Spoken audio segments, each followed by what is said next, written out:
इमदाद सुमरो किस्सा है नवाज शरीफ साहब के साथ लंदन में इंतहाई अहम शख्सियत की मुलाकात का। नवाज शरीफ से मुलाकात हुई है और उसके बाद उस मुलाकात को लेकर तरह तरह की खबरें सामने आई हैं और चर्चे में है वो मुलाकात। लेकिन उस मुलाकात से पहले PP 206 खानेवाल में इंतखाबात हुए हैं और मुस्लिम लीग नून ने अपनी नशस्त वापस ले ली है। कल इंतखाबात हुए और इन इंतखाबात के जो नतायज हैं उसमें मुस्लिम लीग नून के लिए हौसला अफजा है कि मुस्लिम लीग नून ने उम्मीदवार बदलने के बावजूद वो जो उम्मीदवार PTI के थे पिछले इंतखाबात में वो मुस्लिम लीग नून के उम्मीदवार बने। राना सलीम साहब वो भारी अक्सरियत के साथ बड़े मार्जिन के साथ जीते हैं और मुस्लिम लीग नून के जो उम्मीदवार जो MPA थे निशात डाहा जो बाद में वफादारी बदल गए थे, इमरान खान साहब की कैंप में चले गए थे, उस्मान बुज़दार साहब को प्यारे हो गए थे, उसके बाद वो अल्लाह को प्यारे हो गए, इंतकाल कर गए। तो उनकी अहलिया उन्होंने PTI से टिकट लेकर इंतखाबात लड़े थे तो वो शिकस्त खा गई और पीपल्स पार्टी ने यहाँ पर अपने वोटों से यानी जो 2018 में वोट लिए थे उससे ज़्यादा वोट ले लिए। तो पीपल्स पार्टी इसी में ही राज़ी है कि वोट उनके बढ़ रहे हैं। NA 133 के बाद वहाँ पर पीपल्स पार्टी ने गो कि NA 133 जितना मत्था नहीं लगाया था वो था ना, बल्कि मैं देख रहा था कि कुछ दिनों से इंतखाबात की अभी मुहिम जैसे गर्म हुई थी तो जुनूबी पंजाब के जो जाले हैं वो सोशल मीडिया पर एक्टिव हो गए थे और उन्होंने कहा था कि जिस तरह NA 133 में सेंट्रल पंजाब की तंजीम ने वो वहाँ पर मेहनत की है उस तरह जुनूबी पंजाब की तंजीम मेहनत नहीं कर रही। तो उसके बाद फिर नज़र आया कि वहाँ पर जुनूबी पंजाब की तंजीम के जो या वहाँ के जो MPAs हैं और लीडरशिप है वो ज़रा एक्टिव भी हुई। तो पीपल्स पार्टी ने गो के NA 133 की तरह यहाँ पर इलेक्शन नहीं लड़ा, बजाते खुद पीपल्स पार्टी भी कह रही है, लेकिन वोट उनका बढ़ा है और पीपल्स पार्टी पूरा कोशिश कर रही है कि वो अंगड़ाई ले। बल्कि मुझे याद आया अंगड़ाई से कि आज अभी जब हम बात कर रहे हैं तो पीपल्स पार्टी मुल्क भर में गैस की लोड शेडिंग और महंगाई के ख़िलाफ़ मुजाहरे कर रही है। अभी कुछ दिन पहले 10 दिसंबर को भी पीपल्स पार्टी ने बड़े बड़े मुजाहरे किए थे और मुल्क के कोने कोने में मुजाहरे हुए थे।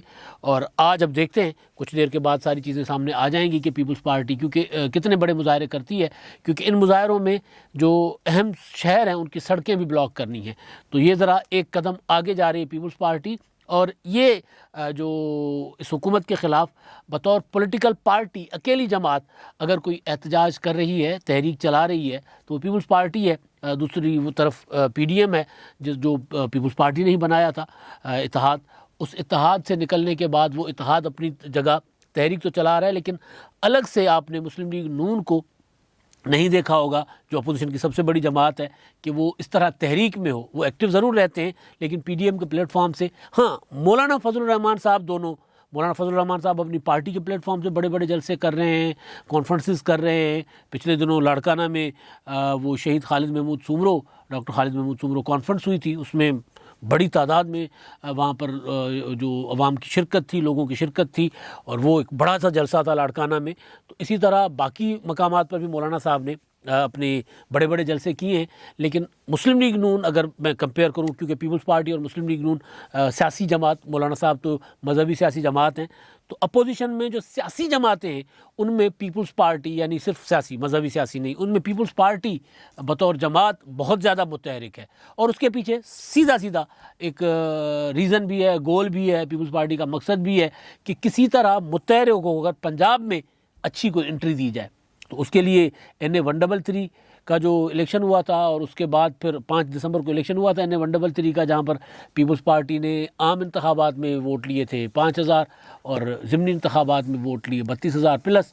और फिर उसके 5 दिन के बाद 10 दिसंबर को लाहौर में मुजाहरा हुआ महंगाई के ख़िलाफ़, तो बड़ा मुजाहरा था। तो बहरहाल तो अब वो जो पीपल्स पार्टी की कोशिशें हैं वो अब देखते हैं कि आगे चलकर वो कितनी कामयाब होती हैं। लेकिन परफॉर्मेंस कदरे बेहतर है पहले से पीपल्स पार्टी की। पहले पीपल्स पार्टी इंतखाबात लड़ती नहीं थी, अब पीपल्स पार्टी इंतखाबात के मैदान में कोशिश कर रही है कि ज़रा टक्कर चक्कर मार लें, फिर अपनी गलतियों का वो ज़ाहिर देखेंगे कि जी NA 133 में क्या क्या कमियां रह गई। मुझे एक दोस्त बता रहा था कि पोलिंग डे मैनेज नहीं हुआ था, वरना हम NA 133 में मज़ीद बेहतर परफॉर्म कर सकते थे। वो जो ये वाला है जो कल इलेक्शन हुआ है खानेवाल का, वहाँ ये कहा गया कि जी वहाँ पर अगर हम जो लाहौर की तरह कोई उसके आधे जितनी भी मेहनत कर लेते तो रिज़ल्ट और बेहतर होता। तो पहले ऐसे नहीं होता था, पीपल्स पार्टी बस ऐसे ही ना खाना पूरी के लिए इलेक्शन लड़ती थी, लेकिन अब इंतखाबात लड़ने के साथ साथ उसको अपना हिसाब किताब भी कर रही है, अपना खुद एहतसाबी जो होती है जायज़ा भी ले रही है कि कहाँ कमियां हो गई, कहाँ कोताही हो गई, तो उसको दूर किया जा सके। मतलब संजीदा नज़र आ रही है पीपल्स पार्टी पंजाब में दोबारा एंट्री लेने के लिए। और ये एहतजाजी मुजाहरे जो हैं वो उसके पीछे भी असल में यही एलिमेंट कार फरमाया कि पीपल्स पार्टी अपनी पार्टी को, तंजीमों को मुतहरिक करना चाह रही है। जो भी मौका मिल रहा है अब उस मौके को लेकर मुतहरिक करना चाह रही है। तो चलते हैं लंदन। मियां नवाज शरीफ साहब, परसों उन्होंने फ़ोन किया था परवेज़ इलाही साहब को। वो फ़ोन नवाज शरीफ साहब का परवेज़ इलाही साहब को फ़ोन जाना, शुजात हुसैन साहब की खैरियत पूछना, ये कोई बड़ा वाक़या नहीं था। बड़ा वाक़या था, वो मैंने गुजारिश की थी उस दिन परसों भी, कि बड़ा वाक़या था उस फ़ोन के बाद जो प्रेस रिलीज़ जारी होती है मुस्लिम लीग कायद-ए-आज़म की तरफ से। वो प्रेस रिलीज़, उसमें कहा जाता है कि नवाज शरीफ साहब ने परवेज़ इलाही और शुजात हुसैन साहब को कहा है कि लंदन आएँ तो मुलाकात करें। तो वो बड़ा अहम था। तो उसके साथ फिर एक और ख़बर आ गई बाद में, और वो ख़बर आसिफ जरदारी साहब के इंतहाई करीबी साथी, पीपल्स पार्टी जनूबी पंजाब के सदर और जनूबी पंजाब पीपल्स पार्टी के लिए इस वक्त आइंदा आम इंतखाबात में या आइंदा हुकूमत के लिए सबसे ज़्यादा अहम समझा जाता है जनूबी पंजाब के पीपल्स पार्टी।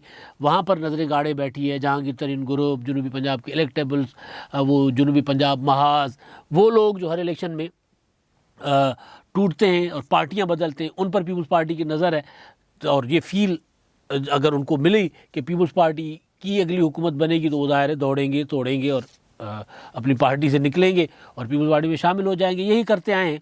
तो वो जनूबी पंजाब के जो सदर हैं पीपल्स पार्टी के, आसिफ जरदारी साहब के इंतहाई बाएतमाद साथी हैं, गवर्नर पंजाब रह चुके हुए हैं मखदूम अहमद महमूद साहब, उनकी नवाज शरीफ साहब से हुई लंदन में मुलाकात। अब इस मुलाकात की खबर आई और ख़बर के बाद फिर जो चीज़ें सामने आती गईं, जो ख़बरें और उसके बाद फिर बातें सामने आईं कि वो आसिफ जरदारी साहब का ख़ास पैगाम लेकर गए थे और तहरीक अदम एतमाद के हवाले से, इन हाउस तब्दीली के हवाले से, और वो जो बदगुमानियाँ पीपल्स पार्टी और मुस्लिम लीग नून के दरमियान पड़ी हैं PDM टूटने के बाद, और आसिफ जरदारी साहब का जो पिछले दिनों उन्होंने 6 दिसंबर को गालिबन, हाँ 5 दिसंबर को इलेक्शन हुआ था, 6 दिसंबर को उन्होंने जो इलेक्शन में नंबर 2 वोट लेने पर जश्न मनाया था NA 133 का, तो उसमें उन्होंने जो नवाज शरीफ साहब के लिए कहा था इशारा देकर कि जी वो पाकिस्तान के ख़िलाफ़ है, मेरी धरती के ख़िलाफ़ है, जो लोग इस धरती पर अपनी धरती में आकर मरना ना चाहते हों तो वो उनका इस धरती में क्या, उनका मतलब यानी उनका क्या उस ताल्लुक़ यहाँ से, तो वो इस तरह की तनकीद। उसके बाद फिर वो तलाल चौधरी साहब की भी वो जो वीडियो वायरल हुई थी, पीपल्स पार्टी और मुस्लिम लीग नून PP 206 में एक दूसरे पर इल्ज़ामात, NA 133 में एक दूसरे पर इल्ज़ामात, और फिर इन हाउस तब्दीली के ख्वाब। तो वो आसिफ जरदारी साहब का बड़ा सा पैगाम लेकर गए ताकि वो जो ताल्लुकात हैं उनमें ज़रा गर्मी ख़त्म हो और गर्म जोशी पैदा हो। गर्मी कोई और चीज़ होती है ना, तलखी, और गर्म जोशी होती है। नवाज शरीफ और आसिफ जरदारी साहब के ताल्लुकात इसी तरह रहते हैं, कभी बहुत ज़्यादा तल्ख और कभी बहुत ज़्यादा मीठे मीठे। फिर एक दूसरे के आपने देखा होगा कि मरीम नवाज़ साहबा बेनज़ीर भुट्टो शहीद की पिछली जो बरसी थी, एक अभी आ रही है, और गुज़िश्ता जो बरसी थी 2020 की, उसमें वो लाड़काना भी चली गई थी और उन्होंने कहा था कि जी मेरे बेनज़ीर के साथ मुवासलतें हैं। उन्होंने फिर अपने आप में से वो चीज़ें जो बेनज़ीर भुट्टो शहीद में थी, वो जो उनकी स्ट्रगल थी, जिस तरह उन्होंने अपने बाप की जेल जाने के बाद अपनी सियासी जदोजहद शुरू की थी, तो उसके साथ अपने आप का मवाजना किया, बताया कि जी वे मुमासलतें हैं मेरी, बिल्कुल वो चीज़ें, वो हालात जो उन्होंने देखे वही हालात से मैं गुज़र रही हूँ। तो वो एक गर्म जोशी जो थी ना ताल्लुकात की, तो वो गर्म जोशी इस नहज तक चली जाती है कि वो फिर एक दूसरे के शदीद तरीन सियासी मुखालफिन, एक दूसरे पर शदीद इल्ज़ाम लगाने वाले, गर्मी से जब निकलते हैं, गर्म जोशी में आते हैं, तो फिर एक दूसरे की खूबियाँ बता कर कहते हैं कि जो खूबी पीपल्स पार्टी में है वो खूबी नून लीग में है, जो खूबी नून लीग में वो खूबी पीपल्स पार्टी में, दूसरी तरफ ये होता है। तो ये बताया गया कि जी वो मुलाकात जो है उसके पीछे वो है कि ताल्लुकात बहाल हों और गर्म जोशी जो है वो दोबारा आए ताकि इमरान खान साहब की हुकूमत के ख़िलाफ़ तहरीक अदम एतमाद आए। अब इससे पहले मुलाकात अयाज सादिक साहब की हुई। अयाज सादिक साहब के लिए कहा गया कि वो एक बहुत बड़ा प्लान लेकर गए हुए हैं, लंदन प्लान वहाँ पर बन रहा है। लंदन प्लान बन रहा है, ये नहीं है कि लंदन प्लान जितना मर्जी कोई तो करे इसको तरदीदें करे, चीज़ें डेवलप हो रही हैं। ख्वाजा आसिफ साहब कह रहे हैं कि जी हमारे पास तहरीक अदम एतमाद के अलावा कोई चारा नहीं है। शाहिद खान अब्बासी कह रहे हैं कि जी हमारे वज़ीर आज़म के कैंडिडेट जो हैं वो शहबाज शरीफ साहब हैं। तो जो चीज़ें सामने आ रही हैं, और अयाज सादिक साहब ने जो मुलाकात की, और मुलाकात करने के बाद उन्होंने कहा कि जी नवाज़ शरीफ साहब के साथ मुलाकात में इन हाउस तब्दीली पर बात हुई है कि कहाँ से शुरू किया जाए, पंजाब से शुरू किया जाए, चेयरमैन सेनेट से शुरू किया जाए, स्पीकर से शुरू किया जाए। कल परसों मैं डिटेल में बता चुका हूँ, मज़ीद उसमें डिटेल में जाने की ज़रूरत नहीं है। तो अयाज सादिक साहब ये बात कर चुके हुए हैं। तो उस सारी सूरत हाल में जब ये मुलाकात हुई है, और ख़ास तौर पर नवाज़ शरीफ साहब का फिर फ़ोन भी आता है चौधरी शुजात से उनके लिए, चौधरी परवेज़ इलाही साहब को, और फिर दावत भी देते हैं कि वहाँ पर आएँ, तो वहाँ आने का मतलब है लंदन प्लान। तो ऐसे में ये जो मुलाकात हुई मखदूम अहमद महमूद साहब की, तो इस मुलाकात से बहुत ज़्यादा ख़बरें जोड़ी गई कि मुलाकात इसलिए हुई है, तहरीक अदम एतमाद के लिए हुई है, नाउस तब्दीली के लिए हुई है, आसिफ जरदारी साहब ने फार्मूला देकर भेजा है, मतलब तरह तरह की बातें। मैंने पता किया इस मुलाकात के लिए कि मुलाकात क्यों हुई है और इस मुलाकात में क्या डिस्कशन हुआ है। तो बिल्कुल बरक्स पता चला मुझे कि मुलाकात जो हुई है वो मुलाकात कुछ यूँ है कि वहाँ पर जहाँ नवाज़ शरीफ साहब का दफ्तर है, वहाँ पर मार्बल आर्च वो अपार्टमेंट्स हैं, तो वहाँ पर मियाँ नवाज़ शरीफ साहब का दफ्तर है, उसी पर वहीं पर ही इनका मखदूम अहमद महमूद साहब का उसी गली में उनके अपार्टमेंट्स हैं। नवाज़ शरीफ साहब के बेटों के दफ्तर हैं। तो मियाँ नवाज़ शरीफ साहब की रूटीन है कि वो वहाँ पर आते हैं। वो जो अक्सर आप देखते होते हैं ना कि मियाँ नवाज़ शरीफ साहब एक सीढ़ियाँ चढ़ के ऊपर जा रहे हैं और नीचे आते हैं, तो फिर मीडिया से गुपचुप वगैरह करते हैं, तो वो वहाँ के मनाजिर है। तो वहाँ पर वो उनका भी अपार्टमेंट है मखदूम अहमद महमूद साहब का, वो लंदन गए हुए हैं। तो वो वहाँ पर अपने अपार्टमेंट से गली में निकले थे, तो उनकी मियाँ नवाज़ शरीफ साहब अपने साहबजादों के साथ जा रहे थे, तो आमना सामना हुआ। इनके ताल्लुकात बहुत अच्छे हैं, मॉडल टाउन के रिहायशी हैं, दोनों पड़ोसी हैं मॉडल टाउन में। और मॉडल टाउन में बल्कि यहाँ तक कि शहबाज शरीफ साहब और मखदूम अहमद महमूद साहब इकट्ठे स्विमिंग भी करते हैं। मखदूम साहब के घर में बहुत खूबसूरत स्विमिंग पूल है, वो मैंने देखा हुआ है, मैंने उसमें स्विमिंग नहीं की हुई, लेकिन बहुत खूबसूरत स्विमिंग पूल है उनके घर में। तो वो वहाँ पर शहबाज शरीफ साहब के साथ इनकी दोस्ती भी बहुत अच्छी है, और शौक़ एक जैसे हैं मियाँ नवाज़ शरीफ साहब के और मखदूम अहमद महमूद साहब के। वो जो मुलाकात हुई गली में, तो उसमें ज़ाहिर है उनके मियाँ नवाज़ शरीफ साहब के बिल्कुल दफ्तर के सामने हुई। तो मियाँ साहब ने कहा कि जी आओ ना ज़रा कॉफ़ी शॉफ़ी पीने। तो चले गए, साथ बैठ गए, और आधा घंटा बैठे, आधा घंटा गपशप हुई। और गपशप जो हुई ना वो बड़ी दिलचस्प थी, वो मैं आपको बता रहा हूँ। वो गपशप क्या हुई, वो गपशप में डेफिनेटली दो सियासतदान बैठते हैं तो सियासत पर तो बात होती ही है। हम अक्सर नवाब नसरुल्लाह खान साहब से जब सवाल किया करते थे ना, उनके साथ कोई बंदा मुलाकात करने, कोई सियासी लीडर मुलाकात करने आता था, तो जब जाते थे तो फिर उनसे पूछते मियाँ नवाब साहब, या मुलाकात ख़त्म होती थी तो नवाब साहब क्या बातचीत हुई, तो वो कहते हैं जी हम दो सियासतदान बैठे हैं, मौसम पे तो हमने बात करनी नहीं है, तो हमने बात तो करनी है सियासत पर, तो सियासत पर बात हुई। तो सियासत पर तो बात हुई, इन हाउस तब्दीली, ये वो सारे मामलात पर बात हुई, लेकिन असल जो ज़्यादा वक्त डिस्कशन में रही चीज़ें वो थी घड़ियाँ, गाड़ियाँ। मियाँ नवाज़ शरीफ साहब को भी खूबसूरत घड़ियों और महंगी घड़ियों का शौक़ है, मखदूम अहमद महमूद साहब को भी खूबसूरत घड़ियों का शौक़ है, नवाज़ शरीफ साहब को भी अच्छी अच्छी गाड़ियाँ रखने का शौक़ है, मखदूम अहमद महमूद साहब को भी अच्छी अच्छी गाड़ियाँ रखने का शौक़ है। बल्कि उनके तो जहाज़ हैं JWD के, वो जो जहांगीर तरीन साहब के पार्टनर भी हैं, क्योंकि बल्कि जहांगीर तरीन साहब इनके पार्टनर हैं, और पार्टनर क्या, ये तो एक ही फैमिली है, जहांगीर तरीन साहब इनके बहनोई भी हैं।